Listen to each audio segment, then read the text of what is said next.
Hey everybody, it's Jason with the Board Game Mechanics, and today we're going to take a look at a game called House of Plants.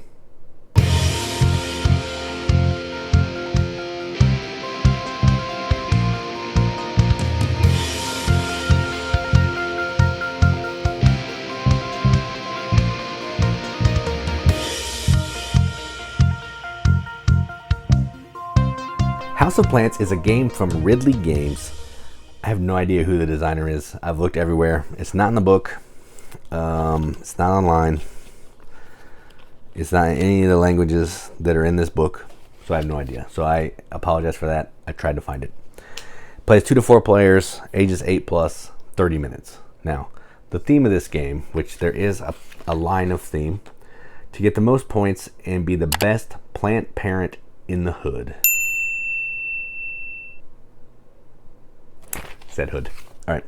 Anyway, what you're doing in this game is you are basically trying to grow plants, trying to collect resources, sunlight, water, and soil to grow these plants, earn points, and hopefully not have any bugs on your plants to make them have less value. So that's enough talking about it. Let's go on the table. Check it out. All right, so here's a game of House of Plants, all set up for 2 players. To set up, you're going to give each player one of these boards here. It says House of Plants. You'll put it face up. It's basically a room that you're going to be putting your plants in. Each player will get one of these cards. They're double-sided, but for the sake of this, I put them both out so you can see. Each player will get $50. That's all the money you're getting in the game. Then you're going to set up the market here, which will be 3 plant cards face up, plus the deck here. These are 2-sided cards. When you have completed the card by paying the resources, you'll flip it over, put it in your room. It's worth that many points. If you fail to complete it by the end of the game, you're going to be losing some points, so don't do that. Then you're going to set up the pot here, which is where you're going to get the resources you need to grow the plant, soil, sun, and water. But be careful, there are also some bugs in here. All right, so let's go ahead and start. On your turn, you're going to do 2 actions. The actions are visit the market, buy a plant. So say this player's first. We'll just do it. They're going to go to the market. They're going to buy this card here. Cost them $5. So they take 5 of their money. They'll spend it out of the game. And now they have a plant that they are working on. Then this one will slide over. And now we still have 3 plants. Other thing you can do is you can visit the market and you can buy plant food for $1. Bug spray for $2. Plant food is a wild, any resource. Bug spray will get rid of all the bugs on one plant. So use that wisely. Next thing you can do is so those are 2 actions you can do. You can go here and replenish. So you can sweep all of the plants, flip 3 new ones. You can collect one of the resources from the top row of the pot. Everything else will slide up. You can bank some cards. So once I get resource cards, if I have enough to fully fulfill one of these 3 criteria, I can bank them to the card and they get out of my hand. The reason I want to do that is hand limit is 7. Okay? Or you can spend bug spray to erase the bugs from your plant because they're going to be worth negative points if you cannot do that. So I did my 1 action. Now I'm going to start working on getting some of these things. So I'm going to take water, goes into my hand, and then I'm going to slide the pyramid up. Sometimes you have choices. If it's on the end, you have no choices. So I'll just do that and then I refill. All right, then it's that player's turn. They're going to do 2 things as well, and they want to start with a plant. The plants have different levels. This one has 1 star, means it's the cheapest, but it gives the least amount of points. There's 2, and then there's 3. These are all 2, so I think I'm going to take this one. So they're going to take that one. Cost them 8. 1, 2, 3, and a 5. All right, so they are all paid up. And now they're going to start collecting some resources, and they need a lot of sun. But they're actually going to take some of this to move up some sun. They'll move this sun up, which moves this sun up, which brings out a new resource card. All right, done. Now it's back to me. I'm going to keep these face up so I know what I'm working with. Again, these will be in your hand. 7 card limit. So I need some resources. I'm going to take this. We'll slide this one up. Which slides this one up, which brings this one in. And then I'm going to take a soil. All right, that's my turn. And this game will end. Oh, whoop, that doesn't go there. I'll bring this up, and bug comes out. And I'll explain the bug when that matters. The game will end when the resource deck is empty. We finish the round, or all players get one more turn and the game's over. So now it's that player's turn. They need some more resources as well. They need a lot of sun, so they're going to take this. They're going to bring this sun up. Then they'll bring this up. And then this will come out. They're going to take this sun. They'll bring the bug up, and I'll explain what happens now.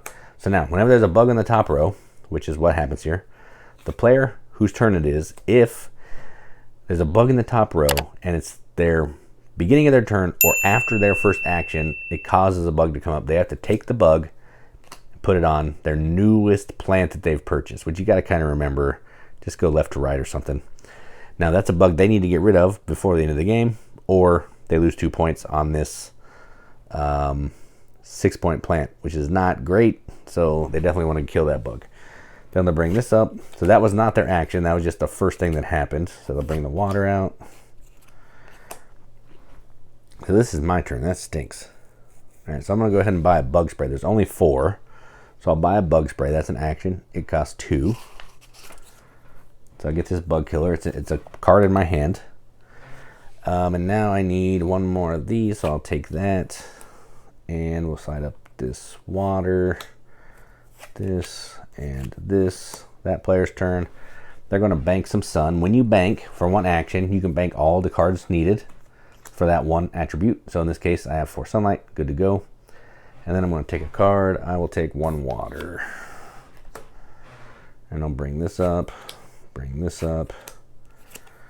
All right, then back to me. I'm going to bank these 2 here. I'm going to leave the bug. The bug's not bothering me right now, so we'll leave the bug. So I'm going to bank that.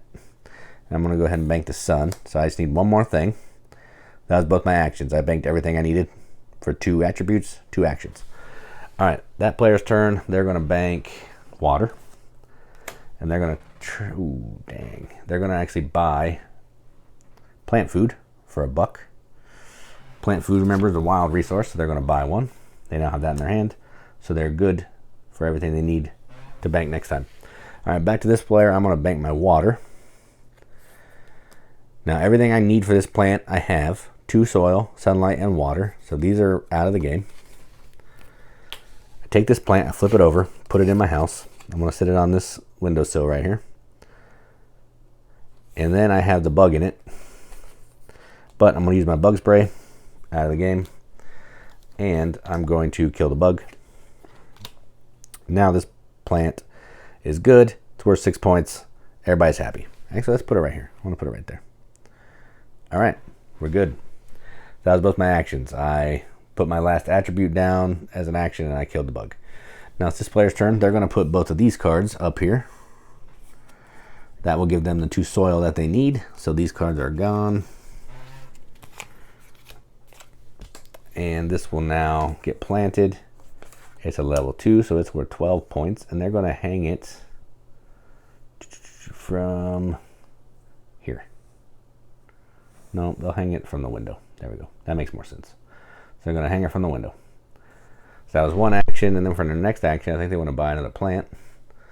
So maybe one that sits down. They'll take this one. Slide, slide. And that cost 8, so they need to spend $8. So I'll give it 10, take 2 back. Done. All right. That was their 2 turns. Now back to me. I need another plant. So I don't need another small one. Let's take a hanger. So I'm going to take that. That cost me 8. So 10 and 2. That's one action, and then I'm going to take 2 water because I need 2 water, and done. All right, and we got to refill this. All right, and that is how the game is going to keep playing. Oh, I forgot to do this. And that is how the game is going to keep playing until this resource deck is empty. At that point, then you're going to score. You're going to score the points on all of your completed plants. So if I had both of these completed here, that would be 18 points. All right. Then you're going to get 2 points for every 1 point for every $2 that you have left. So you'll score that.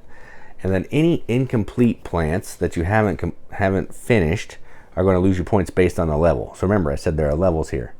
This is a level 2. A level 2 is worth -3 points. There's also a level 3, which would be like this. It's worth a lot of points. If you can't finish that, it will be worth -5 points. And a little tiny 6-point plant is worth -1 point. So not looking good for that. Don't want to lose points on stuff that you should have worked on. And then whoever has the most points after all that is said and done has the best house of plants. So that's how you play it. Let's go up to the top. See what I think about it. All right, well, that was House of Plants. So let's talk about the components, because these are surprisingly pretty decent. First thing I wanted to show you is there is this card here that everybody has, which kind of gives you the market. It looks like a board that a business would have, a blackboard with those little white letters. But it's also in the bottom of the box lid, which is fantastic. So you can sit this up on the table, you know, kind of everybody can see it. So they can just look at this side of the card that tells you what actions you can take. So that's pretty neat. I like that. I kind of like the cover art. It's simple. It's effective. I like the colors that work together. I like all that. These are pretty neat little boards here. They're not the greatest of quality, but they're places to put your plants, hang your plants. I like all that. Paper money, woof. But here's the best part. This game has plastic cards that are double-sided. Let me put one behind it so it's easier to kind of see what's going on. So this is the string of pearls. This is the completed side. Tells you the points, shows the cool flower and the name. But on the back, the string of pearls has an outline, tells you what resources are necessary, and tells you how much it costs. That's fantastic. And then when you're putting it on your board, if I sit this on the shelf, the aloe vera is on the shelf. You can see the plant sitting on the shelf. That is fantastic. For a game that I've never heard of, which we'll come back to in a little bit, for it to have plastic cards that are double-sided is fantastic. I have tons of plant games, Planted being one of the best. It doesn't have double-sided cards. It has great components. Doesn't have double-sided cards. So that's something. So the components are pretty good. Paper money I can take or leave, but whatever. So my buddy Brandon came over. He brought this game. They were on vacation. He was at some like souvenir store, and this game was in there. And he picked it up because they like games about plants, and this is called House of Plants. So clearly it's about plants. And he brought it over. We played it, and it is surprisingly a decent game. It feels like a game that could have been done by, I don't know, a Phil Walker Harding. Maybe he didn't do it because he's better at designing games, but maybe he had an idea and gave it to somebody else and they didn't quite flesh it out as much. That's kind of what this game feels like. It has modern hobby mechanisms in it, like collecting resources, turning those resources in to build the plants. Each of the plants having different levels, being worth different amounts of points. Having a bug that can attack your plant, making it worth less points. Having to use money, having a limited amount of money, managing how well you're using the money. All that stuff is throughout a ton of hobby games. But I don't even know who did this game. Why is it in a random souvenir store? Why does it have fantastic plastic cards? Why does it not have a designer listed? Why have I never heard of this game? Because it's a pretty solid game, actually. I was pleasantly surprised. It's not the greatest game in the world. It's not going to, like, you know, blow you away and be like something you've never played before. It's a good game, especially if you're on a vacation at some B&B or VRBO or whatever, and you see this game, $15. It looks like a good game. It has a box thickness of a good game. It has a back that shows a picture of what's in the game. You got all that. You're thinking, $15, I can swing this. You go back to your Airbnb. You open up a box. You see these fantastic cards. Doesn't matter what else is in there. It's got these cards. You're going to play a game. You're going to have a decent time. So that's where I am with this. It's a decent game. Not great. Not really good. But it has some modern hobby trappings. And it has these really awesome cards that, honestly, I wish more games would do stuff like this. I love it. And this right here, if it didn't have these, this game would get a 5.5. But with these, This is getting a 6.5. It's still not accepted, but these are cool. This is a cool modern hobby component. I know I've been pretty hung up on this, but this is cool. So yeah, not quite accepted, but it is fun. If you happen to see it, I don't know why you would, because I don't even know where you found this other than that souvenir store, and you want to try it, definitely try it, because it's interesting. So that is House of Plants from Ridley Games. I'm Jason with the Board Game Mechanics, and as always, keep gaming.